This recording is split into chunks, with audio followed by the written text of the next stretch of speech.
Yun mga boss, ito may panibagong setup tayo ng Giorno 125. Yan, sinetup pa natin siya ng M1A na 60 watts. Yung ilaw niya, 60 watts po yung ilaw na nilagay natin. Dito naman po nakalagay sa ilalim.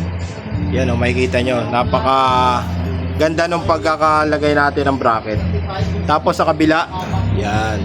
Wala po yung untog sa fender kahit lumiko kayo. Yun, wala ka bang ano? Napakalayo.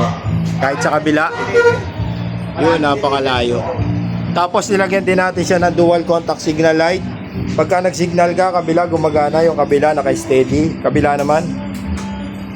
Yun, yung kabila gumagalaw, yung kabila naka-steady. Tapos nilagyan natin siya ng businang PIA horn. Yan, hazard pala, nilagyan din natin siya.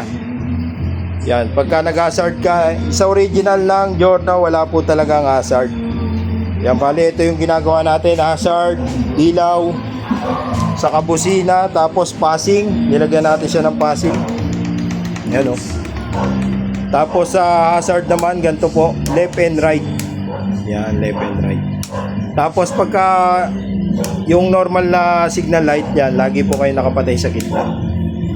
Ang paggana ng hazard niya, le-left mo, sabay ra-right. Yan. Lahat ng switch na ginamit natin, nandito pa rin. Tapos sa switch ng ilaw niya, dito na tayo naglagay para malinis tignan. Unang pindot niya, low. Yung ganyan kaliwanag yung 60 watts. Tapos ang high niya, dilaw. Yan. Low, high. Yan, bale ito.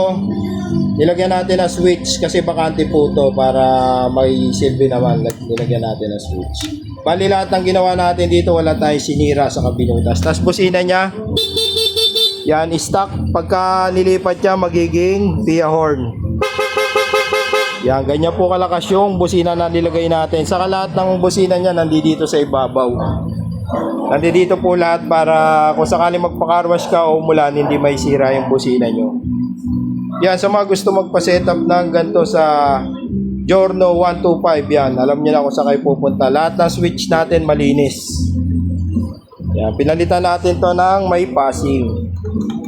Tapos hazard, saka switch ng MDL. Wala tayong sinira, wala tayong kinat sa wiring para yung warranty hindi mawala. Ito bagong-bago lang, 106. Yan, pinasetapan na. Tapos yung pagpapalit niya ng busina, yung mismo mayari na lang po yung nakakaalam nun.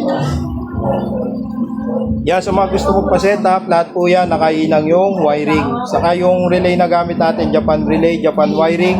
Pagka gusto nyo humingi ng sample wiring, bibigyan ko kayo ng video. Yan, thank you.